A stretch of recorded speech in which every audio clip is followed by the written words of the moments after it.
My husband and I have a small business, and 2018 was our very best year. My husband does our books and our taxes, and he's a really smart man. Still, I wonder if all of our deductions would pass the scrutiny of an IRS audit. That's what I think about in the middle of the night. You're listening to Practical Tax with tax attorney Steve Moskowitz. Hi, I'm tax attorney Steve Moskowitz with longtime Moskowitz tax attorney Liz Prehn. And I get asked the question, what can be legally deducted in the 2018 taxes? My new favorite section of the Internal Revenue Code is Section 199A. If you qualify, you get to pay tax on only 80% of your profit instead of 100%. But there's limitations, but there's a way around the limitations. So what we need to do is first see what you've done and how can we maximize this. And there's decisions to be made. For example, real estate. Is a real estate operation entitled to this or not? The answer, yes if it's a business, no if it's an investment. What's the difference between a real estate business and a real estate investment? There's a laundry list of things that we would go over for you. And another thing is a lot of people say, well, you know what, I meant to do tax planning in 2018, but here it is 2019, and I'm just too late for that. And a lot of things that's true, but not with certain pensions.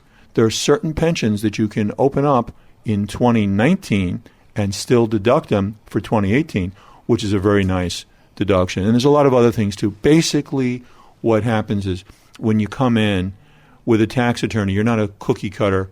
We talk to you and say, what are you doing? We find out about your life. And then there's a lot of things we take a look at. For example, suppose someone has their own business. Do their kids help them in business? If the answer is yes, you know the parent can deduct the fair market value of the services actually performed by the kids.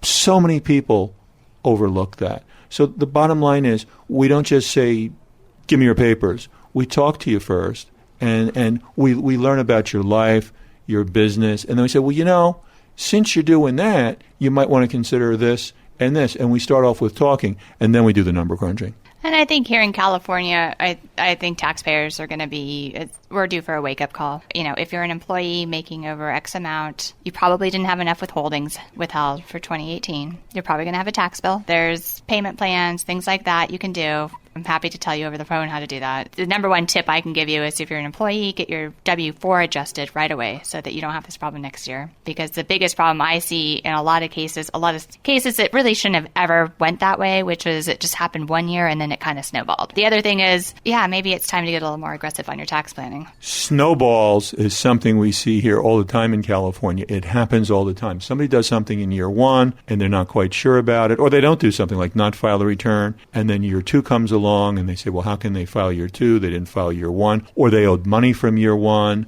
and now they owe more for year two. So they make mistakes. They don't file the return because they owe the money. And that's very, very common that people will start off with a relatively small problem, like a medical problem, and make it a bigger and a bigger problem. And we're here to help you. As tax attorneys, as defense attorneys, we're not judgmental. Whatever you did, we're going to say, how could you have done that? We're not going to say that to you. We're going to say, okay, look, here's your position, and here's what we need to do to make the best of it. And we know the divorce rate is so high that a lot of the listeners got divorced in 2019 rather than 2018. And the divorce law changed the taxes polar opposites. And this law took effect 1/1/19, unlike most of the other things that were 1/1/18. And prior to the new law, if you were the recipient of spousal support, oftentimes called alimony, you reported it on your return. And if you were the payor of spousal support, you deducted it. That's flipped on its head, but only for divorces that were signed on 1/1/19 and thereafter. Before that, it's still the old rules. But for the new ones, what's so very important, it's no longer income to the recipient, but it's no longer deductible to the payor.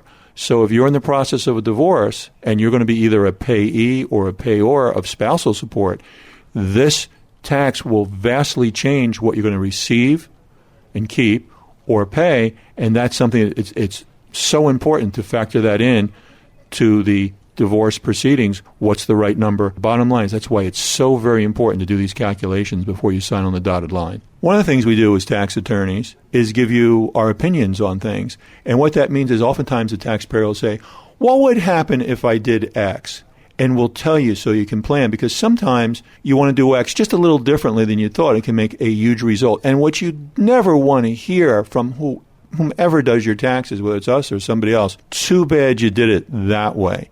That's what we're here to prevent. Say, look, do it this way and get the maximum tax benefit. You've been listening to Practical Tax with tax attorney Steve Moskowitz. To hear more podcasts, go to MoskowitzLLP.com. The information contained in this podcast is based on information available as of the date of its release. Moskowitz LLP and Deductible or Not is under no obligation to update this information as changes occur. Applying this information to your specific situation requires careful consideration of all factors, which may be applicable, and any information is not to be considered tax advice or legal advice. Further, this is attorney advertising, and the factual and legal circumstances described are dependent on the facts of that particular case. Individual case results will differ based on different facts, law, and other factors. Please consult your tax advisor before acting on any matters discussed.